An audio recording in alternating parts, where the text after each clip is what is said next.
Halo teman-teman semuanya, kita dari kelompok 1 Koperasi dan UMKM Bisnis. Kali ini kita akan menjelaskan tugas video 2 tentang proses pengelolaan limbah serbuk kayu menjadi media tanam. Sebelumnya, perkenalkan saya Forman Halawa, sebelah saya Margarita Sila, selanjutnya Agus Kartina, dan yang terakhir Marcelius Bagas. Selamat menyaksikan. Baik, yang pertama saya akan menjelaskan mengenai pengertian limbah. Limbah adalah proses dari sisa buangan produksi yang berasal dari industri maupun domestik atau limbah rumah tangga. Baik, berikutnya saya akan menjelaskan mengenai beberapa jenis limbah. Yang pertama adalah limbah padat, dan kemudian yang kedua itu limbah cair, yang ketiga adalah limbah gas dan partikel, kemudian yang terakhir adalah limbah B3, bahan beracun dan berbahaya.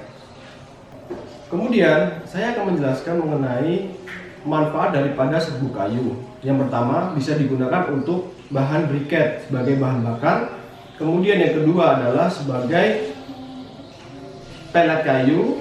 Kemudian yang ketiga itu bisa dibuat untuk media tanam, dan berikutnya adalah untuk pembuatan bahan campuran batako, dan masih banyak lain yang bisa dimanfaatkan tetapi belum dapat direalisasikan. Saya akan menjelaskan mengenai keuntungan nilai bagi UMKM dari penggunaan serbuk kayu. Yang pertama, limbah ini sangat mudah didapatkan, dan juga jika kita membeli itu harganya pasti akan rendah. Bahkan pihak dari pengelola bisa juga memberi kita secara gratis. Nah, dari situ kita bisa mengelola suatu usaha, contohnya seperti media tanam kemangi itu dengan modal yang sedikit, tapi kita mendapatkan keuntungan yang banyak. Jadi menurut saya di situ adalah keuntungannya bagi UMKM. Halo teman-teman, selanjutnya saya akan menjelaskan tentang proses pengolahan limbah serbuk kayu untuk media tanam daun kemangi. Sebelum itu, jangan lupa pakai sarung tangan dan pakai masker ya. Baik, selanjutnya alat-alat dan bahan yang digunakan. Bahan yang pertama, tanah. Yang kedua, serbuk kayu. Yang ketiga, daun kemangi. Dan yang terakhir, pos bunga. Baik, selanjutnya tahap dan proses pengolahan limbah serbuk kayu. Yang pertama, kita mencampurkan limbah serbuk kayu dengan tanah.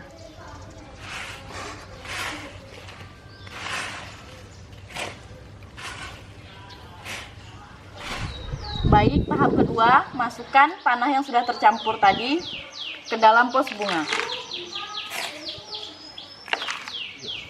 Setelah terisi penuh, jangan lupa disiram pakai air dan ditunggu selama 2 minggu untuk proses fermentasi. Baik, setelah proses fermentasinya selesai, selanjutnya kita langsung menanam daun kemangi.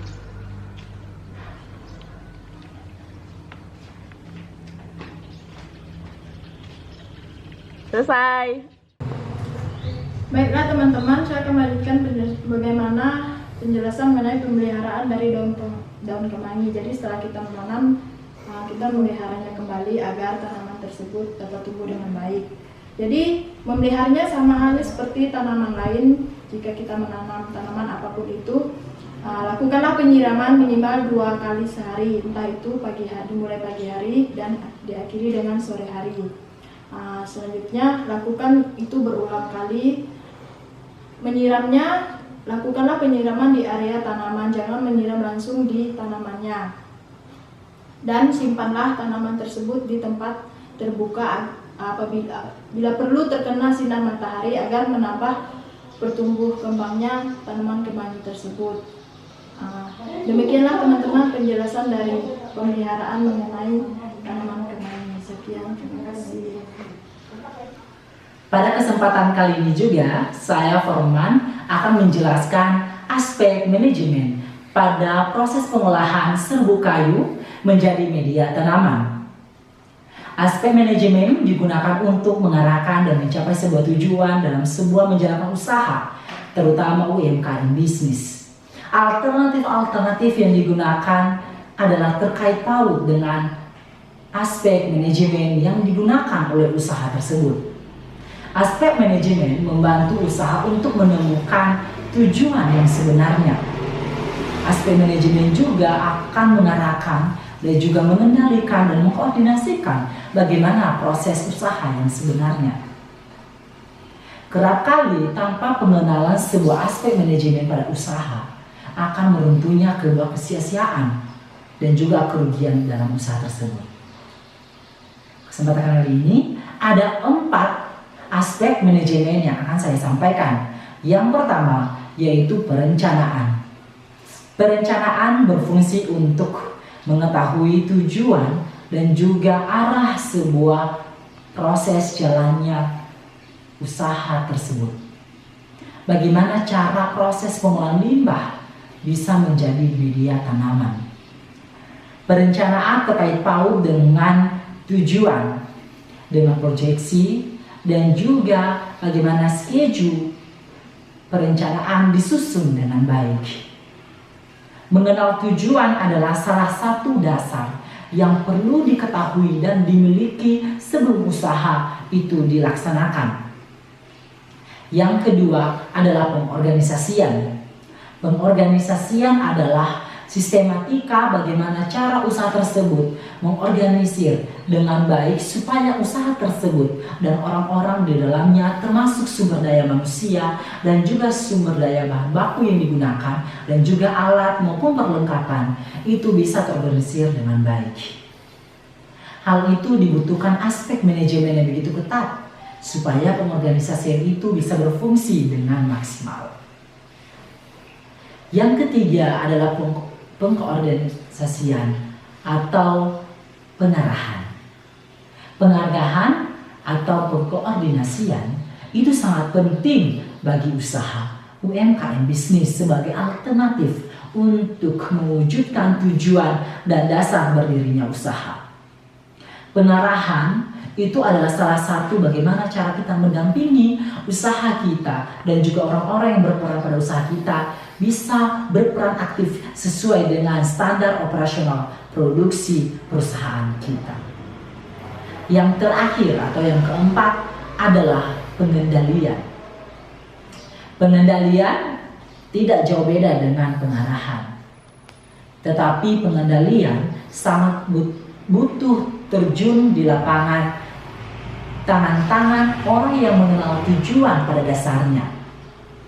Jadi pengendalian inilah menjadi tahap akhir, yaitu bagian juga evaluasi yang mencakup evaluasi yang akan mengenal apakah perencanaan, apakah pengorganisasian dan juga pengarahan fase demi fase apakah sudah terlaksana dengan baik. Pengendalian inilah menjadi tahap bagaimana review kembali supaya perencanaan bisa diperbaiki. Seyogianya itu masih belum pas, tetapi sesudah itu tepat maka bisa dilaksanakan dengan seterusnya.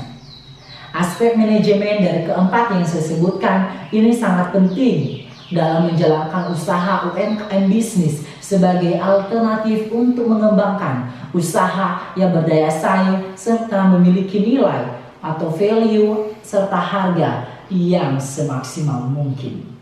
Mendapatkan keuntungan dan benefit yang begitu baik berdasarkan aspek manajemen yang dikendalikan dan diperoleh oleh usaha UMKM bisnis tersebut. Sekian dari saya. Terima kasih.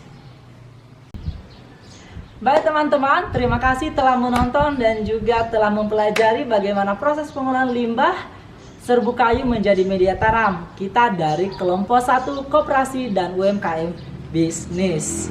Terima kasih telah menonton teman-teman. Bye!